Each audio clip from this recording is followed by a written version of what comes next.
הייתי טוב? שלום לכולם, ערב טוב שלום וברוכים לכולם. הבאים לתוכנית מקרו שוק ההון ותיאוריות קונספירציה גלובליות. היום 7 למאי 24, אנחנו בפרק על סין, האם כן או לא להשקיע. איתכם על הקו רועי רוסטמי הגדול, טל נפתלי רוזנפלד הענק ויונתן שפילמן, אנוכי עבדכם הנאמן. התוכנית מיועדת למנהלים, כלכלנים ומשקיעים אשר מתמקד בנעשה בכפר הגלובלי ותספר לכולנו איך להערך מבחינת תיק ההשקעות. נתחיל בסביבת המקרו, אבל לפני זה הדיסקליימר שלנו שאומר שכל פעולה שאתם מבצעים היא עליכם. הפרק הזה לא מהווה ייעוץ משום סוג שהוא, ובאופן כללי מי שמבצע פעולה על סמך מילה של זרים באינטרנט, בעיה שלו. סביבת מקרו, רועי, אליך. מה יש לנו להגיד על ה-10 years? נשאר בערך באותו מקום, אנחנו בסביבת 4.46% ריבית. פעם זה היה הדבר הכי מעניין בשוק שהזיז את הכל, היום אנחנו רואים התייצבות, והוא נהיה תמיד די משעמם, אני חייב להודות, באופן יחסי, כל עוד הוא לא משפיע על השוק, אף סקטור לא קורס, הכל בסדר, ונראה שאנחנו ממשיכים לחיות בסביבת הריבית הגבוהה ומחכים לראות, מה שאומר שאם בעתיד תירגע האינפלציה זה יהיה סוכריה מאוד גדולה לשוק, פתאום לחיות עם סביבת ריבית נמוכה יותר. אז הכל רגוע בסביבת האג"חים. אז כן, באג"חים יחסית רגוע, הזהב יחסית גבוה על 2,323. זה נובע חלק גם ממה שנדבר בפרק הזה על הרבה קניות מסינים. הדולר על 1.07, נפט על $83 לחבית, הביטקוין על $64,000, ה-10 years על כמעט 4.5. אנחנו מזכירים שאני אמרתי, לפחות לא מתחייב בשם כאן כולם, שלדעתי מעל 4.5 זה קנייה, מתחת לא. ויש סיכוי שהוא יגיע ל7 בשנים הקרובות, אבל גם יש סיכוי שהוא ילך ל3, אז באמת ה-10 years זה חידה מטורפת לדעתי. הוויקס על 13.53, ה-S&P על 5,180, דבוק למעלה, הנסדק דבוק למעלה על 16,350, הסטוקס 600 דבוק למעלה על 510. סין עוד לא התאוששה לגמרי, למרות שראינו תשואות יפות מאוד שם בתקופה האחרונה, אבל היא עדיין מפגרת מאחורי המערב. נדבר גם על המכפילים עוד מעט. הנה טל כבר רוצה להגיד על המכפילים, אני רואה. והניפטי 50. טיפ-טיפה לעשות רוורס לסיבת עיתונאים של פאוול שהייתה שבוע שעבר, שכמובן הריבית לא זזה, אבל הוא כן נתן איתות לשוק שהריבית כנראה לא תעלה גם אם נראה שהאינפלציה עיקשת יותר ממה שהוא סבר, והשוק לקח מכך תרופת הרגעה ובאמת ממשיך יפה. שוק האג"ח, כמו שאמרתם, נרגע, תנודתיות היא טיפה ירדה, סטיית תקן ירדה, כמובן שעושים הרבה רעש, כי אנחנו רואים שלא מעט שנים האחרונות שוק האג"ח הממשלתי האמריקאי סגר בירידות, וזה מאוד נדיר בשביל שוק האג"ח האמריקאי. בנוגע למכפילים בסין, שאמרת בדבריך האחרונים, באמת השוק הסיני בשבועיים שלושה האחרונים נתן קפיצה יפה במדדים. זה בעיקר הודות לדעתי לנתונים, ל-PMI, לנתונים הכלכליים שמראים על טיפה התרחבות או נתונים קצת פחות גרועים, שנותנים ככה בעיטה בישבן למדדים ששם כבר שנים מאכזבים את המשקיעים. אז יפה, אז עוד מעט אנחנו נשמח שתרחיב על זה. אם נדבר קצת על ההיסטוריה של סין, כשאנחנו מדברים על סין, אנחנו לא מדברים רק על סין עצמה כמובן, הונג קונג, טיוואן, וייטנאם, לאוס, קמבודיה, צפון קוריאה, כל אלה הם חלק מסין, גם אם יש להם שלטונות עצמאיים במובנים כאלה אחרים. בואו לא נשלה את עצמנו, סין היא המשפיעה, כמובן השוק הגדול ביותר בעולם, המדינה הגדולה ביותר בעולם מבחינת כמות אוכלוסייה, אולי עוד עוקפים אותה קצת, אבל הם עדיין ללא ספק גורם מאוד משמעותי שצריך להתחשב בו. סין הייתה מעצמה מאוד מפותחת, מאות 15 במאות ה-16, לפני 200 שנה, משהו כזה פלוס מינוס קצת יותר, הבריטים הגיעו לאזור וחרבו דרבו, מיקרו את כל הסינים לאופיום. זה מלחמת האופיום, כמו שאנחנו יודעים, מכירים את הסיפור הזה, השאירו שם אדמה חרוכה, וכשהאימפריה הבריטית קורסת ב-47 והיא מפנה את כל העולם, אז גם סין זוכה בעצמאות שלה, ואז ממשיכה את מלחמת האזרחים הפנימית שלה, עד שהיא מצליחה כמה שנים אחר כך להתייצב, והשלב הראשון מה שהם רוצים זה קודם כל להגיד, אוקיי, בוא נתייצב, ננסה להכיל את כל האנשים כאן, ובאמת יש הבטחה סינית ותיקה של קומוניזם, שאנחנו לא יודעים מה מי, אבל אתה תקבל קערת אורז ביום כדי להמשיך את החיים שלך, והשלטון הקפיד על זה במשך שנים, וזה באמת גרם לאוכלוסייה לסמוך על השלטון, והשלטון הלך קדימה ורצה להיות מעצמה ושאף לקראת זה, ובאמת לפני כמה שנים הם הגו את התוכנית של, קודם כל באזור שנות ה-2000 הם בכלל אמרו, טוב בוא נתחיל להתקרב למערב, נפתחו, זה אולי היה אפילו בשנות ה-90, שנות ה-2000 תוכנית חגורת דרך 5 היא לשחזר את הדרך העתיקה של הבשמים והמשי שהייתה, בכל רחבי המזרח התיכון, לסלול דרך חדשה כזו באפריקה, ובעצם לחבק את כל העולם עם כספים סינים, כדי לשלוט בשטח, לא לשלוט פיזית, אבל לדעת מה קורה, לתת הלוואות, זה גם שיטה של סין שאנחנו יודעים. עכשיו, שנייה, אני עושה קאט ואני יוצא רגע. אז רגע, לפני שאתה עוצר, אני מוסיף ליוזמת החגורה והדרך, שזה גם דרך של סין ככה לקבל שליטה ואחיזה במדינות באפריקה, כמו שאמרת, ובמזרח התיכון, מדינות חלשות על ידי מתן הלוואות לפיתוח אזורי, וככה היא מגדילה את התלות של אותן מדינות בסין, שזה חלק לדעתי מהמאמץ של הגוש הגיאופוליטי השני, לבסס את המעמד שלהם כאיזושהי גוש נגד המערב. נכון, הם עושים בעצם עבודה מאוד דומה למה שעושה בנק הפיתוח העולמי, רק הם עושים את זה במתכונת פנים סינית. עוד נקודה אחת שהיא חשובה, חשוב נורא להבין אותה, הרבה מדברים על המתיחות בין סין לבין טיואן ומה יהיה עם המתיחות, לדעתי כל הדבר הזה זה פייק, טיואן היא כבר מזמן סינית, הסינים שם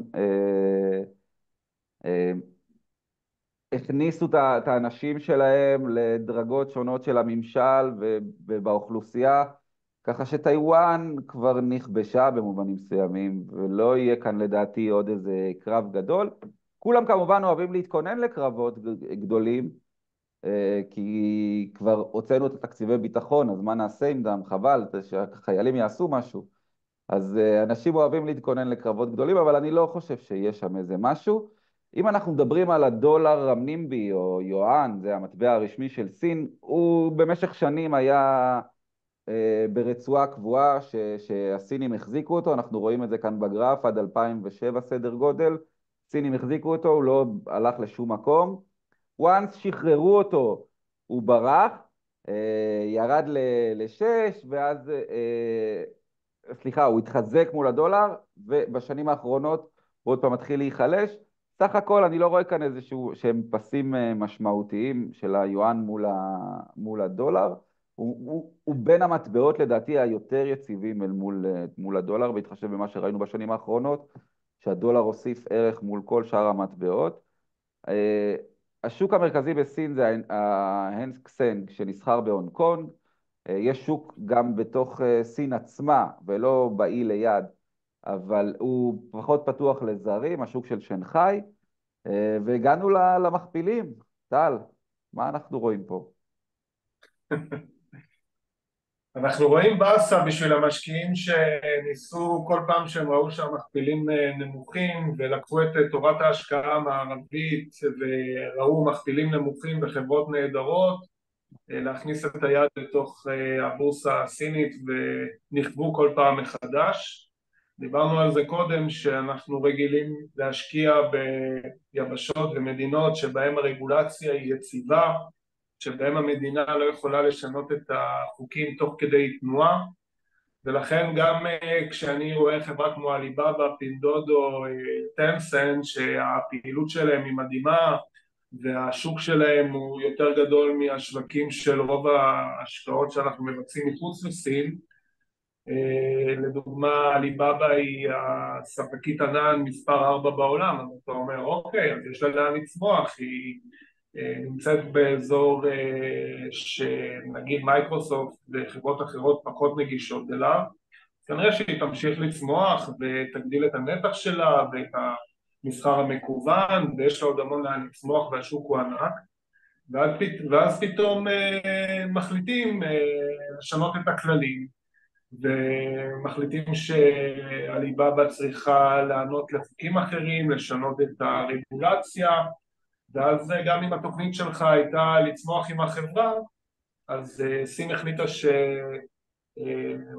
שעליבאבא יותר תשתף את סין במידע שלה וברווחים שלה, ובתור משקיע מערבי זה פחות מתאים. אז ראינו כמה שנים כאלה והמשקיעים התרחקו, גם חברות ענק גדולות כמו בנקים מערביים, לקחו שם סניפים, השקיעו המון כסף וחזרו עם הזנב בין הרגליים.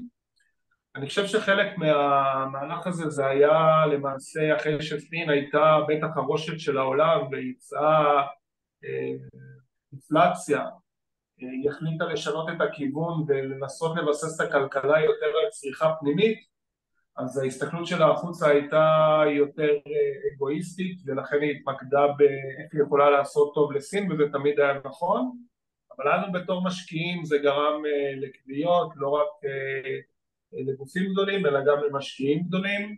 גם צ'ארלי מנגר השקיע בעליבאבא לפני כמה שנים, כבודו במקומו מונח, זיכרון צדיק לברכה, וגם הוא חטף שם. זאת אומרת, זה מקום אטרקטיבי, אבל הוא מאוד מתעתע. רועי, מה הטנסנט שלך בנושא הזה?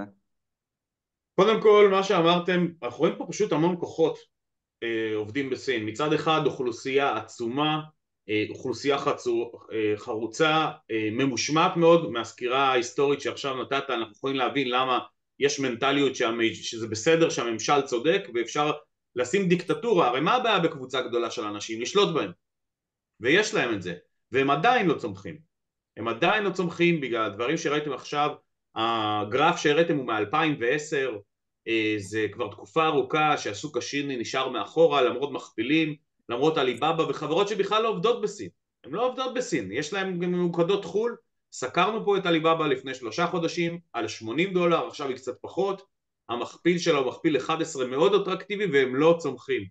לא צומחים. יונתן, מה אתה מכיר? איזה משקולות יש עליהם בתכלס? חוץ מזה, מה הכוונה שהממשלה יכולה לעשות משהו?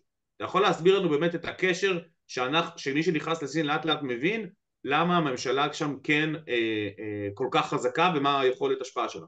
אוקיי, קודם כל אני עבדתי עם הסינים במשך הרבה מאוד שנים באופן צמוד. אני בטוח שכל המחשב שלי מצוטטים לו, ו-I love you China, please don't kill me. אז זה דבר ראשון. דבר שני, יש לסינים בעיה. הם מודעים בעצמם לבעיה הזאת. זאת אומרת, זה לא משהו שאני מחדש להם. כל חברה סינית היא בעצם סניף של חברה ממשלתית כלשהי, ויש נציג של הממשלה שיושב בחברה. עכשיו, זה לא בעסק פרטי של בן אדם חנות מכולת. לא, אנחנו לא מדברים על זה. אנחנו מדברים בחברה, ברגע שהיא מגיעה לסדר גודל מסוים, אז היא מקבלת נציג של הממשלה שישב בחברה. הנציג הזה אין לו תפקיד בחברה, אבל הוא דואג לאינטרסים של המפלגה. אנחנו בכל זאת מדברים על מדינה קומוניסטית, ואם יש משהו שמפריע לסין לגדול, זה לא זה שהיא קומוניסטית, כי במשך הרבה מאוד שנים היא צמחה בתור מדינה קומוניסטית. זה לא רע לכלכלה גם קומוניזם, זה לא רע בהכרח. כן, בדיוק, בטח עם קומוניזם שיחסית הרבה מאוד אזרחים כן סומכים על הממשל. קומוניזם שמוכוון כלכלי. קומוניזם שהמטרה שלו להיות החברה הכי צומחת בעולם. בדיוק, והרבה מאוד שנים הם עשו את זה והם הצליחו בזה. כרגע העולם בשנה האחרונה או אחרי הקוביד הקוביד בעצם ניער את סין, והוא לא רק את סין, הוא ניער גם את העולם, כי העולם מבין שהוא תלוי בסין באופן מאוד מאוד דרסטי. ואז הוא אמר לעצמו, רגע, מה אני יכול לעשות? אולי אני אחפש חלופות. אז פה אנחנו יכולים לראות בגרף את צריכת האנרגיה. אנחנו יכולים לראות שסין כן ממשיכה לבנות תחנות כוח פחמיות, היא ממשיכה לבנות תחנות כוח גרעיניות, היא, היא צומחת, סין באופן כללי צומחת, אבל בקצבי צמיחה נמוכים יותר. למה? כי הייצור עבר למקום אחר, אנחנו עוד מעט נראה את זה בגרף אחר. המערב וסין מבינים שהם לא יכולים להתנתק אחד מהשני. זה משהו שחשוב מאוד להבין. האמריקאים אומרים, מה הבעיה? אז בוא נפסיק לייבא מסין. אתם לא יכולים להפסיק לייבא מסין, כי יש דברים בסין שסין מייצרים, שאין לכם לקנות בשום מקום אחר בעולם. והדוגמה לזה היא בתחום המינרלים הארציים הנדירים. יש קבוצות של מינרלים, כל מיני מחצבים, שאין מקומות אחרים בעולם שמפיקים אותם, בטח לא בכמויות שנדרשות כדי לפתח את הטכנולוגיה המערבית. אז סין צריכה את העולם, והעולם צריך את סין. אי אפשר לנתק את הקשר הזה, ואי אפשר לשים אותה מאחורה. אבל מה? אנחנו רואים ואנחנו קוראים שסין, פתאום פה נעצר עובד של גוגל, ופה נעצר בגרמניה עובד של איזו חברה ביטחונית, שהוא סיני ומסר מידע לסין, ואנחנו יכולים לראות כאן ידיעה מרויטרס שאומרת שפירמות סיניות עוזרות לממשלה הסינית לעקוף את האיסור ייצוא של השבבים המתקדמים. זאת אומרת, החברות עצמם קונות את השבבים, מעבירות לממשלה, וזה חלק מהקשר הזה שדיברנו על זה שיש נציג של המפלגה שיושב בכל חברה גדולה. לדעתי, אם אנחנו מסתכלים, אני לא יודע כמה עשרות שנים קדימה, סין בסוף תהיה דמוקרטיה. כי השליטים שלה ירצו להיות דמוקרטיה, לא בגלל שהעם יתמרד, כי הם לא נותנים שם לעם להתמרד, אבל השליטים בעצמם אומרים, רגע, אני רוצה לחיות בחברה דמוקרטית, אני עכשיו רוצה לחיות בחברה קומוניסטית והכל טוב ויפה, אבל אם אני רוצה לשמור על הכסף שלקחתי מפה ולקחתי משם, פתאום אני מבין שאני צריך חברה דמוקרטית כדי לאפשר לי את זה, אחרת השליט הבא שיעלה למפלגה יסתובב עליי, יאשים אותי בשחיתות, מה שקורה עכשיו הרבה בסין, שהרבה מהמפלגה מואשמים בשחיתות, אז הם אומרים, רגע, מתחילים קולות בפנים, בתוך סין, שיגיד, רגע, שנייה, שהבא אחריי שיבוא, שלא יאשים אותי בשחיתות, שתהיה דמוקרטיה, שיהיה שופט, שיהיה זה, שנוכל לסבן אותו כמו שאולמרט וביבי עושים. עוד תהליך שסין מנסה לעבור, זה תהליך של דידולריזציה. אנחנו יודעים שהיא הצטרפה לבריקס, וביחד איתם הם מנסים לעבור לביטקוין, לעבור למטבע משלהם, לעבור למסחר ביואן, לעבור למסחר ברובל רוסי, כל דבר כדי לא לעבור דרך הדולר. אממה, זה לא באמת עובד להם.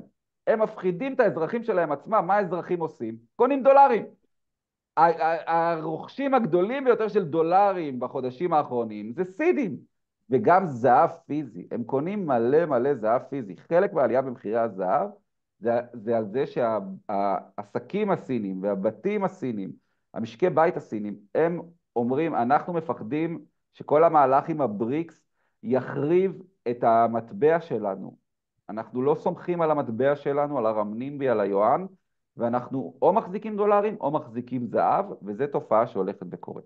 כאן בגרף הזה אנחנו רואים את היבוא של ארצות הברית מסין, לעומת ממקסיקו, ואנחנו רואים בדיוק מה אמרנו מקודם, בקורונה היבוא מסין קרס, כי לא היה אוניות, כי היה מגפה, כי זה. ארצות הברית הלכה, חיפשה תחליפים. איפה היא מצאת תחליפים? לידה במקסיקו. התחילה לייצר שם בגדים, התחילה לייצר שם זה, התחילה כל מיני. עכשיו, קו ייצור שעובר יבשת, הוא לא חוזר תוך חודש למקום אחר. קו ייצור, העברת אותו, הקמת אותו, בנית אותו, עכשיו 3, 4, 5, 7 שנים, הקו הזה יעבוד, כל עוד מה שתוכל לסחוט ממנו, אתה לא תיגע בו יותר. ולכן ייצור שעבר למקסיקו לא יחזור לסין. וסין מבינה את...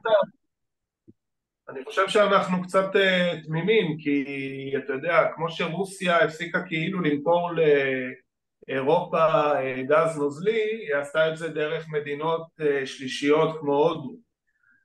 אותו דבר גם עם המסחר מול ארצות הברית, הרבה פעמים סחורה מגיעה מסין למקסיקו, ומשם היא מגיעה חזרה לארצות הברית. זאת אומרת, המנהיגים הם מאוד חכמים, הם יודעים לדבר אל העם יכול בשפה להיות פופולרית. שחלק מזה, יכול להיות שחלק מזה זה באמת ככה כמו שמדברים עכשיו בישראל, לעקוף את היבוא, את האיסור של טורקיה, לעקוף דרך יוון בכרתים וכל מיני כאלה. אבל בסוף אין שם איסור, אין סיבה לא להציג יבוא ישירות מסין. בארצות הברית זה לא אסור. לא, זה רק פוליטי אולי, יותר מדבר אל הבוחרים, אבל צריך גם להזכיר באותה נשימה, והסקירה שלך מאוד מעניינת, שאומנם המסחר מול ארצות הברית בירידה, אבל המסחר מול אירופה ובגרמניה בפרט, הוא בעלייה, והקשרים הכלכליים בין שתי המדינות הם מאוד מאוד חזקים. אז זה לא שיש פה באמת גוש אחד שהולך יחד מול גוש אחר, אלא יש הרבה כוחות שמתנגשים, והרבה דיסאינפורמציה ודברים שבאמת צריך לחפור בהם לעומק כדי לגלות את הכביכול אמת. נכון, ועדיין ראינו את ההשקעות הזרות בסין בשנה האחרונה קורסות. זה לא, זה העובדה מוגמרת, זה לא עניין של משחק בנתונים. ההשקעות בסין בשנה האחרונה קרסו, הן מתחילות אולי לחזור ממש בחודש האחרון. מי עוד רוצה כסף מסין? ערב הסעודית באה אליה עכשיו, ערב הסעודית יש לה פרויקט נאום, עיר הקו, שזה עיר של 500 מייל שהם רוצים לבנות, של 100, סליחה, של 100 מייל, 500 קילומטר, כן.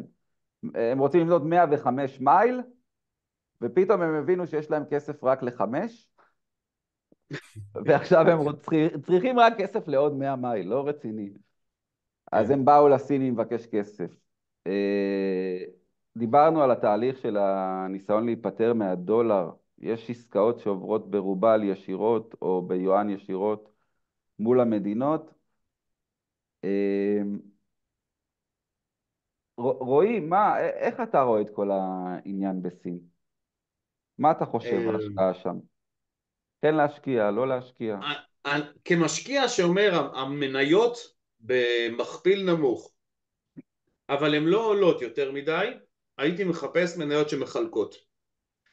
כל הדברים שאתם אומרים מאוד מפחידים גם את אירופה וארצות הברית. אני אכנס לחברה סינית אני אתן פה דוגמה.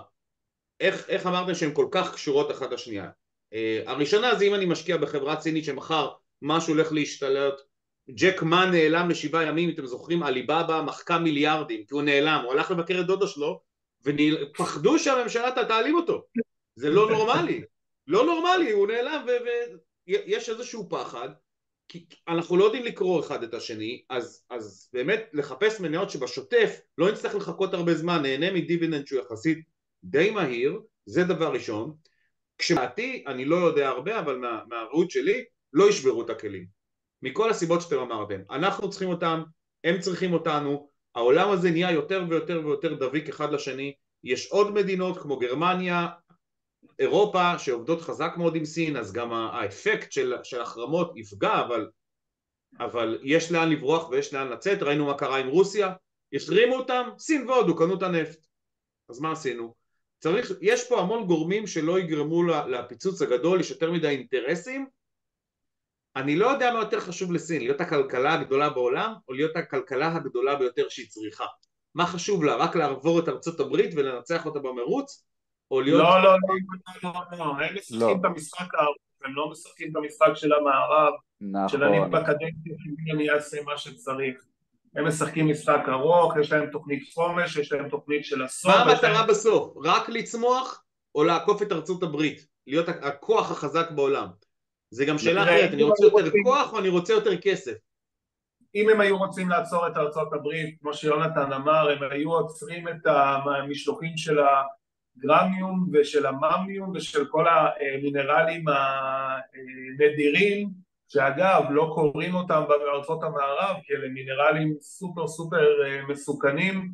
ניסו לפתח כל מיני מכרות וקריאה במדינות המערב, ופשוט המקומות שבהם תוכננו המכרות האלה יצאו במחאה ואמרו אין מצב שאתם תרעילו לנו את החיים, תייבאו מסין.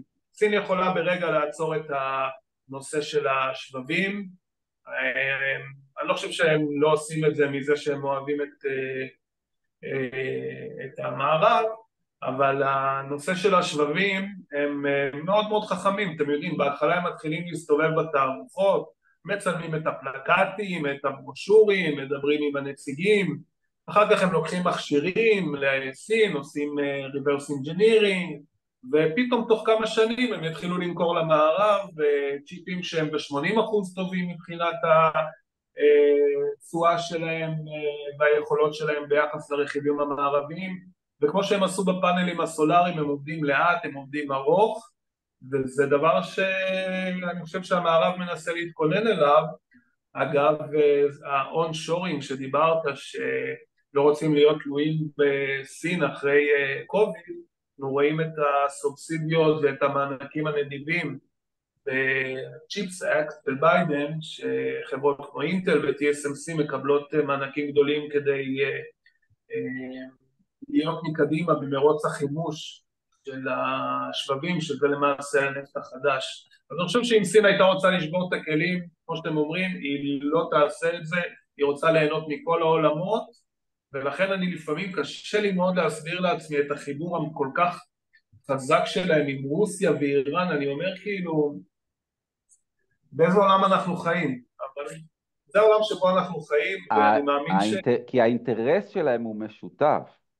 האינטרס שלהם, של רוסיה וסין ואיראן, האינטרס שלהם הוא להטריל את המערב. מה מרוויח כל אחד מהם מלהטריל את המערב זה משהו קצת אחר. אבל בסוף האינטרס הוא משותף, הוא להטריל את המערב, כדי כל אחד בשביל הסיבות שלו. נראה שהם לא נפגעים מזה, הם לא נפגעים מהחיבור לרוסיה, והם רק הרוויחו ממנו בתקופה האחרונה, קנו מהם נפט מאוד בזול. בזול. יושבים שם בשקט, רואים את ארצות הברית מתכתשת ומקיזה דם, ואת ביידן מפסיד קולות בבחירות בגלל קונפליקטים כאלה ואחרים, והם יושבים על הגדר, פה הם שיחקו אותה.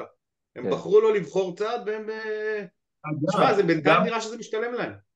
גם האסון שקרה לנו ומה שקורה במזרח התיכון פוגע בארצות הברית, כי ארצות הברית הפנתה המון משאבים לחיזוק הבריתות שלה בדרום מזרח אסיה, מול יפן, מול קוריאה הדרומית, מול מדינות אחרות, להקמת בסיסים שקרובים לטיואן ומקומות כאלה. בקשר להסתברות, אם סין תפלוש או לא, זה נתון לשיקול של כל אחד מאיתנו, אבל המשאבים שארצות הברית משקיעה במשחקי מלחמה ובהכנת כוחות ובמיליון ואחת דרכים כדי לנסות לבלום את סין,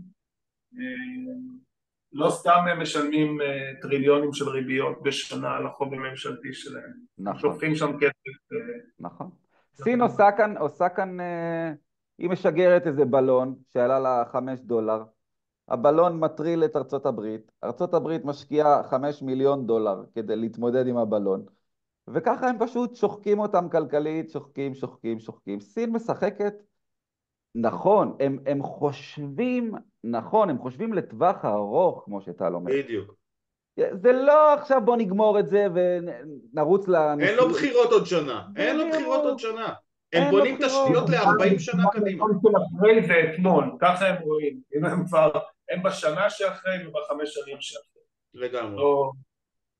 ממש. ולכן, כמו שאנחנו רואים פה בדיווח, הם בעצם צפויים להמשיך להיות הכלכלה הגדולה בעולם, לעקוף אפילו את כל החברות ביחד של ה-G7, China Protect the World Economic,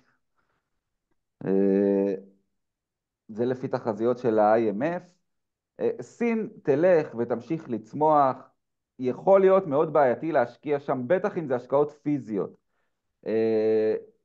כי אז הממשלה יכולה לקחת אותם. גם אם קניתם ADR יכול להיות שהוא לא יעקוב באמת, וגם אם קניתם בהונג קונג איכשהו השקעות בעצמכם, יכול להיות שזה יהיה עם זה בעיה. ויחד עם זאת אי אפשר לדעתי שלא להיות בסין, אי אפשר לא להיות חשופים לדבר הזה, לאימפריה הענקית הזאת. תעשיית הרכב הסינית למשל, בשנה האחרונה לקחה את האירופאים, עשתה מהם כדור נייר וזרקה אותם לסל. תעשיית הרכב האירופאית בשנה האחרונה, החשמלית. ממש, כן. היא לא קיימת יותר, כי סין לקחה אליה את הכל. סין כבר התחילו לייצר עוד אוניות, כי לא היה להם מספיק אוניות כדי לשלוח את כל הרכבים שהם מייצרים. אז עכשיו הם מגדילים את הצי גם של הצבא מבחינת אוניות, אבל גם את הצי האזרחי כדי שהם יוכלו לשלוח עוד מכוניות. זה מדינה שצומחת, שגדלה, יש להם סדר, לא כיסינו, לא דיברנו על ה... מזנבת בארצות הברית, אני גם ראיתי וקראתי שהעגורנים והציוד של הנמלים שארצות הברית קנתה מסין בעשורים האחרונים, עכשיו הם מתחילים לחשוד שיש שם כל מיני מכשירים ומתקנים שנועדו לעקוב אחרי תנועות של סחורות וציטוטים, אבל עכשיו האמריקאים משקיעים מיליארדים, עשרות מיליארדים בבנייה של מספנות חדשות, בהקמה של תעשייה שהיא שכחה בכלל ממנה לפני 30-40 שנה. זאת אומרת, היא ממש גורמת, סין גורמת לארצות הברית לכאבי ראש משוגעים, ווואלה, היה עדיף לכל העולם. בקלאס, באפס מאמץ, ובאפס מאמץ מצידה. כן. היא עושה, שוברת את החוקים, עושה מה שהיא רוצה. כמו שיונתן אמר, נכון? נכון. הם מאוד מתוחכמים, הם מאוד מתוחכמים, יש להם שיטות לשליטה באוכלוסייה באמצעות מצלמות, והם נותנים ניקוד לאוכלוסייה, יש 3 שיטות שונות, חלק מזה זה ניסוי, חלק מזה, כמו שיש לאמריקאים דירוג אשראי, אז להם יש גם דירוג אשראי, אבל גם סוג של דירוג חברתי, שאם אתה מתנדב אתה מקבל דירוג חיובי, אם אתה מלכלך את הרחוב אתה מתחיל לקבל דירוג שלילי, כל מיני דברים כאלה. אם אתה מפגין בעד השליט אתה מקבל עוד 2 נקודות. כן, כן, אתה יכול להרוויח נקודות חיוביות. נכון, אתה יכול להרוויח נקודות חיוביות, אתה יכול להרוויח נקודות שליליות, ויש השפעה על הנקודות השליליות שלך, כי אנשים רואים את הדירוג שלך, אולי הם לא יעשו איתך עסקים כי אין לך דירוג חיובי, אנשים רואים, אתה מקבל דירוג שלילי, פתאום אתה לא יכול לטוס מהמדינה, אתה לא יכול לצאת, אתה לא יכול לעבור, כל מיני שיקולים. פתאום שולחים אותך לכרות מינרלים, שולחים אותך לכרות מינרלים מסוכנים כי צריך. כן, מישהו צריך לעשות את זה. בדיוק. ויש לך זנב גם. אז הרבה יותר קל לעקוב אחריך גם, אומרים שלך לא צריך זיהוי פנים. זה באמת מדינה שיש לה כוח מטורף. כוח מטורף בעדיין. ויש לה אוכל מעולה, יש לה אוכל רחוב מעולה, מי שנמצא בסין, לא ללכת למקדונלדס, ללכת למסעדות רחוב, מהמרקים, מהדימסמים, באמת, אוכל נהדר, ראינו לפני 3 חודשים, והם כל היום אוכלים הסינים. אז מי שבסין... אל תאכלו את הארמדיל אבל, הארמדיל הוא מוציא קורונה, לא הקטן, הוורוד. מזה יצא הקורונה, נכון? זה תיזהרו. זה תלוי בצפון או בדרום. אנחנו מתקרבים לקראת סיום. דיברנו היום על סין, כן או לא להשקיע, מה יש בסין, כל אחד נתן את האינפוטים שלו. קצת על תיק ההשקעות הרצוי, רשום פה מחצבים ואנרגיה, שזה תמיד נכון, ובטח בתקופה הזו, לדעתי עוד הוא עדיין פוטנציאל מטורף. נזילות, לדעתי צריך כבר פחות נזילות. אני גם פחות חושב שצריך כבר לקצר מח"מ, זה היה כשה10 שנים היה ב4 וקצת, עכשיו הוא כבר ב4.5, יכול להיות שהקיצור מח"מ עשה טוב ומיצה את תפקידו. רובוטים ואוטומציה זה עדיין גל העתיד, אבל שוב, תלוי באיזה חברות אנחנו מדברים. מה דעתכם? מה עוד הייתם משנים בתיק ההשקעות, מוסיפים, מורידים? אני חסיד של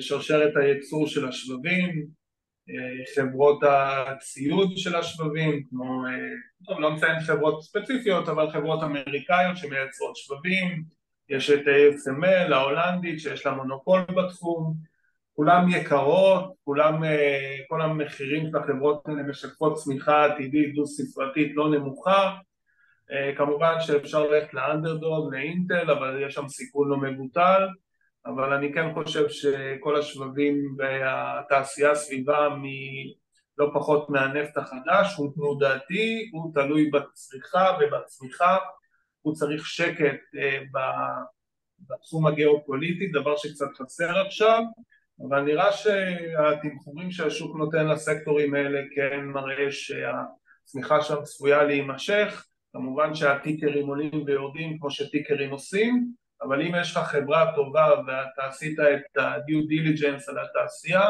כמו שוורן באפט אומר, לא צריך להסתכל על השוק כל יום, גם לא כל שנה. נורא מעניין. נמשיך עם מה שבאפט אמר, אני לא כל כך מסכים איתו, אבל זה מה שהוא אמר, או יותר נכון הצהיר בידיים, הוא מחזיק המון מזומן ומשקיע מלא באפל, כאילו אין השקעות טובות בסביבה, אני לא יודע איך זה לא, הוא קורה יצא כשהטניוס מאפל, יצא גבוה הרבה עכשיו מאפל. והצפייה חיובית ואנחנו לפני AI שאולי ישפר וייעל ורק יתרום לחברות האלה. אני מסכים עם יונתן, לא הייתי משאיר הרבה נזילות בתיק עכשיו, אבל אולי מהנזילות הזה הוא עושה את ה5% בשנה על איזה אג"ח קצר וזה מספיק לו, אני לא יודע, אבל נראה אבל לי שהשוק מעניין. מר רוסטמי, כשאתה מקבל 5% חסר סיכון והתשואה הממוצעת של שוק המניות לאורך שנים הוא 8-9%, אז יש אנשים שלא כל כך אוהבים סיכון ותנודתיות ויכולים לשבת עם הרבה מזומן, קצת מניות אבל באפט ודיבידנדים. הוא איש של מניות. נכון, גם לא אנחנו. יודע, לא יודע, מעניין. מעניין מאוד. מעולה, אנחנו עם פחות מדקה לסיום. אני אגיד לכם שבפרק הבא אנחנו אולי נדבר קצת על טכנולוגיה חייזרית ואיך משקיעים בה. אה, ואולי לא. ואולי לא. תחשבו על הרובוט טקסי של טסלה ותחשבו על הרובוט היומונייד החדש שלהם. גם שם הולך להיות העתיד. אני מודה לכם מאוד, אתם תודה. אחלה, אתם מקסימים. תודה גם לצופים תודה רבה. ולמאזינים, תודה תודה לכם. רבה. נתראה והשקעות בפרק הבא. מצליחות לכולם. ביי ביי. ביי ביי. ביי ביי.